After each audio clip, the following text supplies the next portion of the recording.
കേരളത്തിൽ ഇന്നും മഴ തുടരും. ചില പ്രദേശങ്ങളിൽ നേരിയതോ മിതമായതോ ആയ മഴയ്ക്ക് സാധ്യതയെന്നാണ് കേന്ദ്ര കാലാവസ്ഥാ വകുപ്പ് നൽകുന്ന മുന്നറിയിപ്പ്. 16.5 മില്ലിമീറ്റർ മുതൽ 64.5 മില്ലിമീറ്റർ വരെയുള്ള മഴയാണ് പ്രതീക്ഷിക്കുന്നത്. സംസ്ഥാനത്ത് ഇന്നലെയും വ്യാപകമായ മഴ പെയ്തിരുന്നു. മലയോര മേഖലകളിലെല്ലാം നിർത്താതെ മഴ പെയ്തു. മലയോര മേഖലകളിൽ കൂടുതൽ ജാഗ്രത പാലിക്കണമെന്നാണ് മുന്നറിയിപ്പിൽ പറയുന്നത്. തെക്കു പടിഞ്ഞാറൻ ബംഗാൾ ഉൾക്കടലിന് മുകളിലായി സ്ഥിതി ചെയ്ത അതിതീവ്ര ന്യൂനമർദ്ദത്തിന്റെ സ്വാധീന ഫലമാണ് മഴ ലഭിക്കുന്നത്. അതിതീവ്ര ന്യൂനമർദ്ദം വടക്കു പടിഞ്ഞാറ് ദിശയിലേക്ക് നീങ്ങി. ലാനിന പ്രതിഭാസം അവസാനിച്ചിട്ടില്ലെന്നും ജനുവരി അവസാനം വരെ കേരളത്തിൽ തണുത്ത കാലാവസ്ഥ തുടരുമെന്നും പ്രവചനം.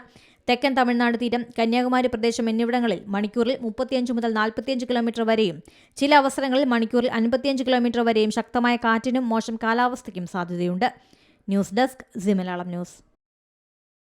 ഏറ്റവും പുതിയ വാർത്തകളും വിശേഷങ്ങളും വിരൽ തുമ്പിലറിയാൻ സി മലയാളം ന്യൂസ് എല്ലാ ഡിജിറ്റൽ പ്ലാറ്റ്ഫോമുകളിലും ലഭ്യം.